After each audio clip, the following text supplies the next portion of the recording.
Left-Wing Communism, an Infantile Disorder. The Second Revolution in Russia, February to October 1917. Tsarism's senility and obsoleteness had, with the aid of the blows and hardships of a most agonizing war, created an incredibly destructive force directed against it. Within a few days, Russia was transformed into a democratic bourgeois republic, freer, in war conditions, than any other country in the world. The leaders of the opposition and revolutionary parties began to set up a government, just as is done in the most, quote, strictly parliamentary republics. The fact that a man had been a leader of an opposition party in parliament, even in a most reactionary parliament, facilitated his subsequent role in the revolution.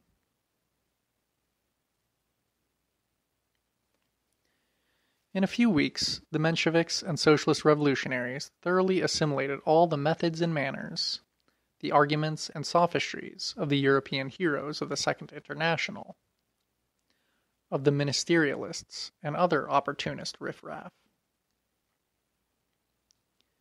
Everything we now read about the Scheidemans and Nosks, about Kautsky and Hilferding, Renner and Austerlitz, Otto Bauer and Fritz Adler, Turati and Longuet, about the Fabians and the leaders of the Independent Labour Party of Britain.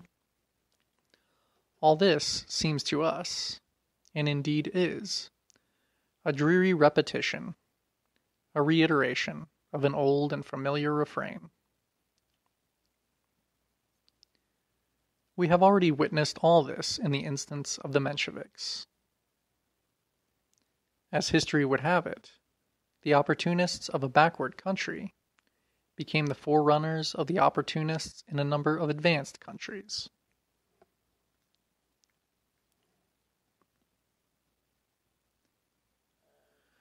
If the heroes of the Second International have all gone bankrupt, and have disgraced themselves over the question of the significance and role of the Soviets and Soviet rule,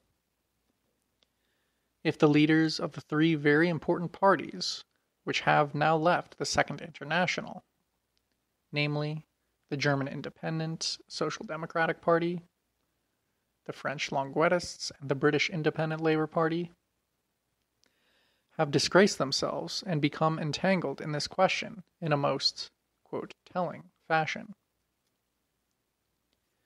If they have all shown themselves slaves to the prejudices of petty bourgeois democracy, fully in the spirit of the petty bourgeois of 1848, who called themselves, quote, social democrats, then we can only say that we have already witnessed all this in the instance of the Mensheviks. As history would have it, the Soviets came into being in Russia in 1905. From February to October 1917, they were turned to a false use by the Mensheviks, who went bankrupt because of their inability to understand the role and significance of the Soviets.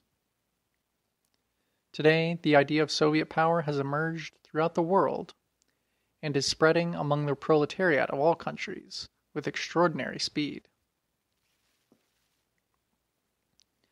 Like our Mensheviks, the old heroes of the Second International are everywhere going bankrupt, because they are incapable of understanding the role and significance of the Soviets.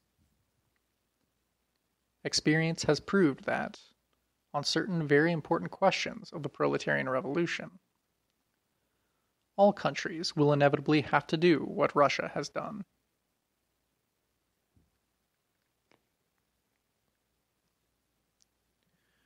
Despite views that are today often to be met with in Europe and America, the Bolsheviks began their victorious struggle against the parliamentary, and in fact, bourgeois republic, and against the Mensheviks, in a very cautious manner, and the preparations they made for it were by no means simple.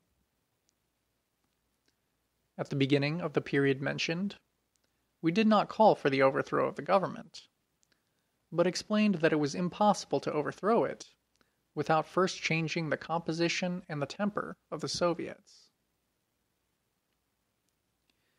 We did not proclaim a boycott of the bourgeois parliament, the Constituent Assembly, but said, and following the April 1917 conference of our party, began to state officially in the name of the party,